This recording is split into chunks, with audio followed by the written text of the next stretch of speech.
High-performance compact crossovers are a little hard to find these days. Mazda will sell you a turbocharged CX-50 with roughly 250 horsepower, but otherwise, if you want to keep up with the highest performers in this category, you're going to have to get one with a hybrid, plug-in hybrid, or fully electric powertrain. Since none of those are on offer here on the third-generation Volkswagen Tiguan, your best bet at keeping up with those electrified alternatives will be by going with this particular Tiguan, the SEL R-Line Turbo.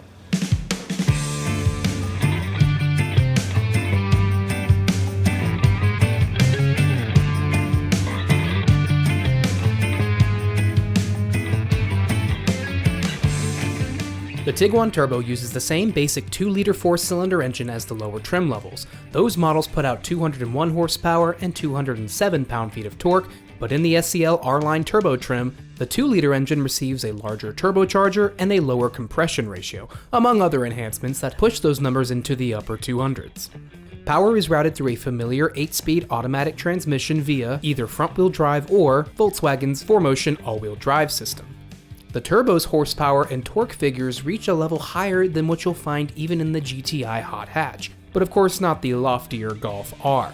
This is only an R-Line after all. The EPA rates fuel economy numbers for the standard output of the 2-liter engine paired with front-wheel drive at 26 miles per gallon city, 34 highway, and 29 combined. If you add 4Motion all-wheel drive, that drops to 22 city, 30 highway, 25 combined. But going for the high-output turbo does not actually give you a loss in that combined figure. You'll still see roughly 25 miles per gallon in mixed driving.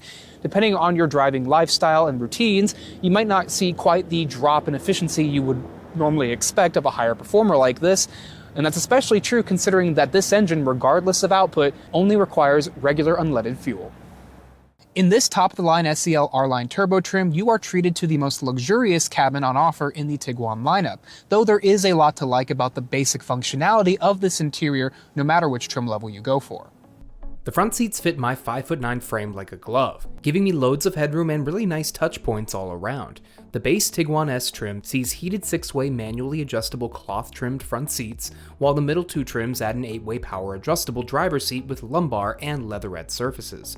This SEL R-Line Turbo gives the passenger 8-way power adjustment too, while also adding supple true leather, a heated steering wheel, 3-person memory settings on both seats, ventilation, and a really impressive for the price 10-point full back massage. You will not find this anywhere else in the 2-row mainstream compact segment. It actually kneads into your back with physical elements that wouldn't be out of place in a luxury car. The seat comfort from the front mostly carries over to the rear, where the seats are plenty supportive and I have quite a bit of legroom and headroom. This trim sees the outboard positions get heating, and all but the base trim are available with this massive panoramic moonroof, which brings in a lot of light. This trim is also the only one with 3-zone automatic climate control, with the settings accessible from the center console here. Aside from the black leather equipped on this model, you can also get a light gray or a gorgeous amber brown with wood trim, which looks and feels out of place in a good way here. The Tiguan is not the largest compact crossover under $50,000, but it still boasts a very flexible cargo space, with 33.8 cubic feet behind the second row and 69.8 overall. With the seats folded, the Tiguan swallowed this 80-inch long, 32-inch wide, and 11-inch deep bookshelf no problem. The tech suite inside is actually much more pleasant to use than previous iterations. Yes, there are a few functions restricted to the touchscreen, and yes, there are touch sliders for temperature and volume. But they are lit up, and there are also physical buttons for things on the steering wheel, and most of the lag has been ironed out from all of these inputs. Most Tiguans will have a 12.9-inch screen here, but the SEL R-Line Turbo gets this 15-inch unit and 10-color ambient lighting. SE trims and up get the atmosphere settings, which essentially change the color theming of the infotainment and interior lighting. Nothing groundbreaking, but certainly useful if you like changing your visuals up every once in a while. Behind the wheel of the high-output turbocharged Tiguan, you have a lot of zest that gives you the confidence to address more high-stakes, quick, rapid scenarios like pulling out of a parking lot. There's a discernible surplus of power here over the standard tune of this engine. 60 miles per hour will come in at least a second quicker here than in the regular tune as well. So again, if you're looking for that safety element of it, where you want to be able to get out ahead of traffic quicker, or you want to pull out of a parking lot on a busy street quicker, this might be worth the upgrade. But if you've driven any modern Volkswagen vehicle with this 8-speed automatic transmission, you'll know that it's a little bit clunky and a little bit jerky at times. So much so that for the first time in my career of doing this job, I actually left this car in the Eco Drive mode for most of my time with it. And unlike other Eco Drive modes that really suck the power out of the engine, that one actually feels like what I think the normal or comfort drive mode should have been. It doesn't rush the shifts, it doesn't make them feel so abrupt and so sportily tuned, but to a fault almost.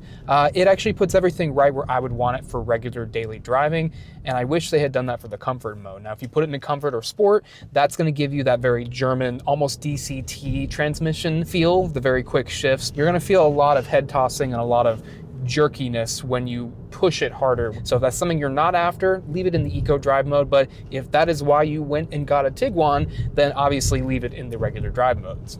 One caveat with that little piece of baggage is that you cannot leave it in Eco Drive mode by default. If you were driving around in Eco before, you turned the car off and got back in it later, it will not still be in Eco. So you will have to go to your rotary knob down here and change the settings on there. And unfortunately, the way this is set up, sometimes when you push down on the knob, you will get to the atmospheres first. So if it's on atmospheres, you will have to reach up and touch drive modes in order to change those. So, you know, few extra steps involved sometimes, but not all the time.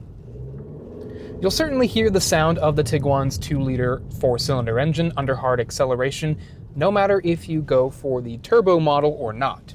And if you were hoping this would have a little bit more of an elevated sound profile coming from under the hood, I am sorry to disappoint you, but Mazda still has the crown for the nicest sounding turbocharged 4-cylinder in this segment. This just still sounds a little bit too coarse for my liking. Now there's more to a car than its transmission, and that is where the Tiguan is able to earn a gold star in the driving dynamics category. Similar to the Mazda CX-5 and 50, the Tiguan's ride quality and demeanor feel a step or two above pretty much everything else in this segment. In this case, the car feels light in the corners, easily tossable without inducing an excessive amount of body roll, and it's isolated from the road just a bit better than the average RAV4 or CR-V. A CR-V will also be about as fun to drive as this is, but you'll hear more over the road since Honda still doesn't have the quietest cabin in the industry. They have come a long way though, I'll give them that. Braking is overall a no-nonsense experience in the Tiguan. The pedal isn't nearly as firm as some other German vehicles, and you can easily do a smooth ramp down in speed. The IQ Drive adaptive cruise control and lane centering systems do an excellent job out on the highway without ping-ponging you within your lane. This is actually one of the better hands-on highway driving systems. Visibility and comfort are also overall excellent here in the Tiguan, especially considering I am currently getting a massage that feels like the same kind of massage I got in a Jeep Grand Wagoneer, perhaps with just a little bit less force going on with it. But again, this is a very class exclusive feature, so I have been using it constantly.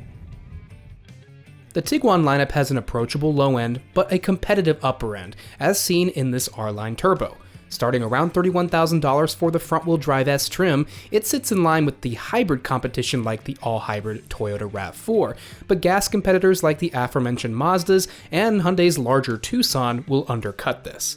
Their base models will certainly not come with the Tiguan's German car dynamics and ambiance, especially when you load it up to the SEL R-Line Turbo. This model could be easily cross-shopped with an Audi Q5, the Tiguan's upper-class cousin, considering all the features and amenities that you get here. If standing out from the crowd and driving something practical that still brings a smile to your face every time you get behind the wheel are priorities for you, then the third-generation Volkswagen Tiguan simply should not be overlooked.